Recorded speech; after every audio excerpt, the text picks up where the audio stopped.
Hello readers, magic book में आपका स्वागत है। तो आज हम बात करने वाले हैं चेतन भगत द्वारा लिखी गई किताब 400 डेज के बारे में, जो भारत में सबसे अधिक बिकने वाले लेखक की ये एक इंडियन मिस्ट्री थ्रिलर बुक है।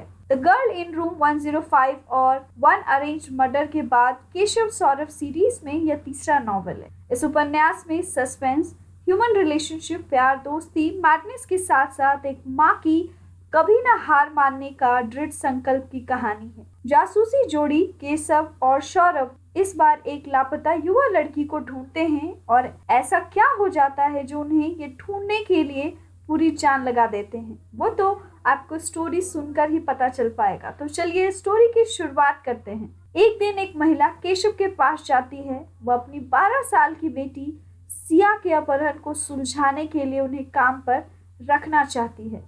आपको बता दें कि ये हाई प्रोफाइल गुमशुदगी का मामला है जो 9 महीने पहले सभी मीडिया आउटलेट्स पर चला था, पर अब यह एक क्लोज केस हो चुका है।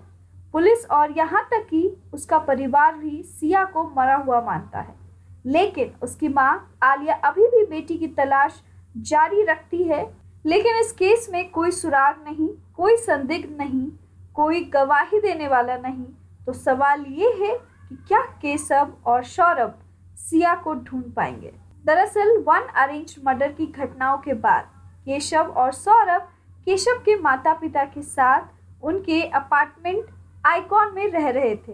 केशव ने साइबर कैफे में अपनी नौकरी छोड़ दी है और आईपीएस की तैयारी करता है, जबकि सौरभ काम करना जारी रखता है। और एक दिन केशव को उसके माता पिता आलिया अरोड़ा नाम की एक महिला से मिलने के लिए बुलाते हैं, जिससे वे उसके लिए एक उपयुक्त दुल्हन बनने की उम्मीद भी करते हैं।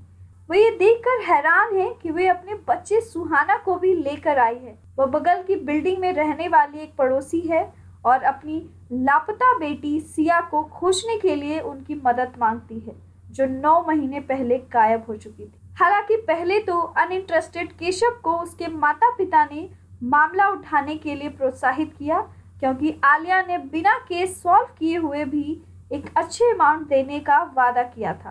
केशव सहमत हो जाता है और अपनी जांच शुरू करता है। कहानी फिर आलिया के दृष्टिकोण की ओर बढ़ती है, जहां वे पिछले 9 महीने की घटनाएं और उसकी शादी के बारे में बताती है।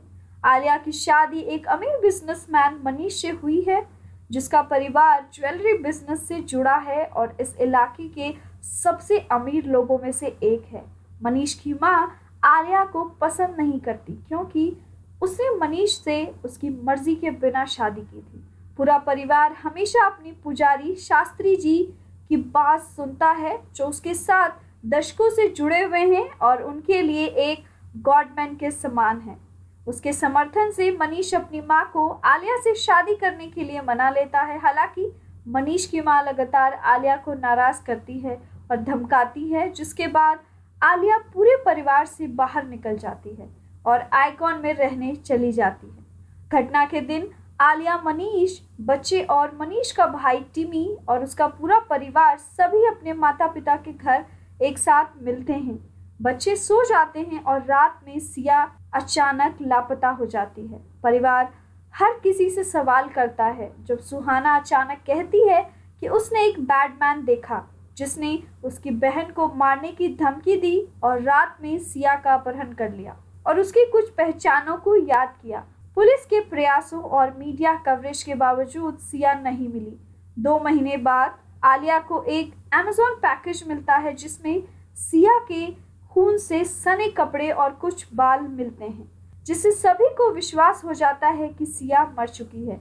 लेकिन आलिया हार नहीं मानती और मानती है कि वह किसी तरह सिया को ढूंढ सकती है और केशव से मदद मांगती है। केशव और सौरभ सिया के फोन डेटा तक पहुंचते हैं और कई चौंकाने वाले किस्से खुलते हैं। इस बीच आलिया कुछ दिनों के लिए आराम करने के लिए अपने होम टाउन कोच्चि जाती है और केशव सुहाना से कुछ इन्फॉर्मेशन लेने के लिए उसके साथ यात्रा करता है, क्योंकि वह घटना की एकमात्र गवाह है। जैसे ही केशव सुहाना का विश्वास हासिल करता है, उसी तरह आलिया के मन में भी केशव के लिए फीलिंग आने लगती है, क्योंकि मनीष ने उसकी उपेक्षा की है और उसे लगता है कि वह केशव के साथ खुश है। केशव भी उसकी फीलिंग को एक्सेप्ट करता है और वो साथ हो जाते हैं।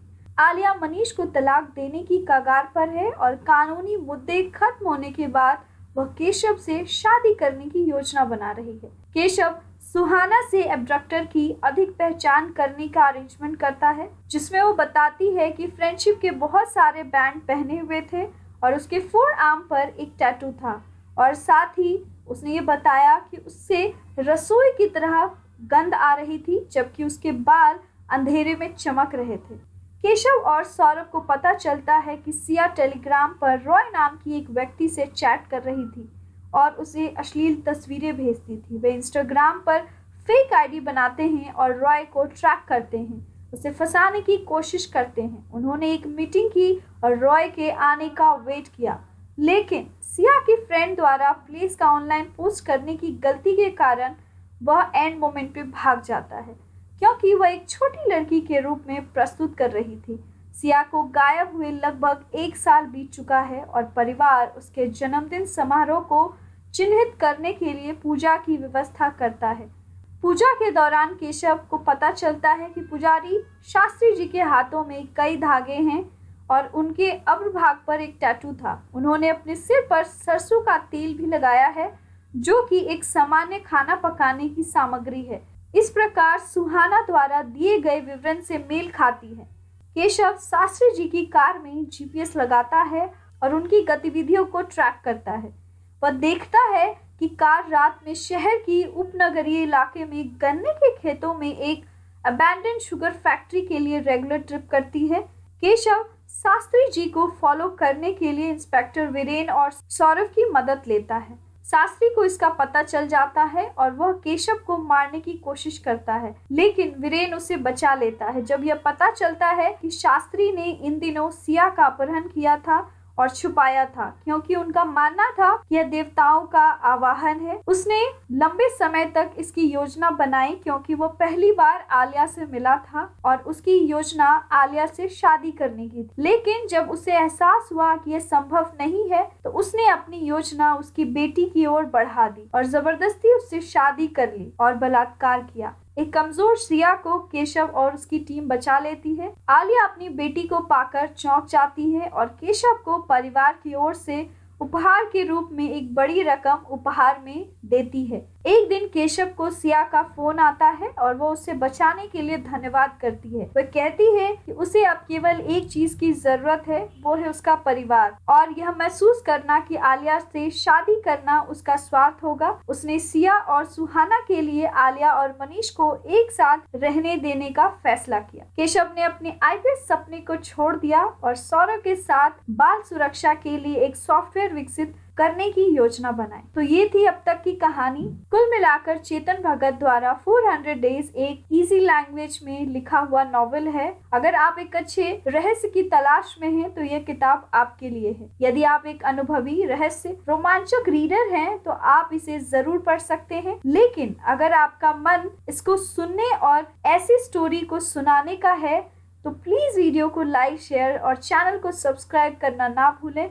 बेल आइकन को भी जरूर दबाएं ताकि आने वाली वीडियोस का नोटिफिकेशन आप तक सबसे पहले पहुंच सके।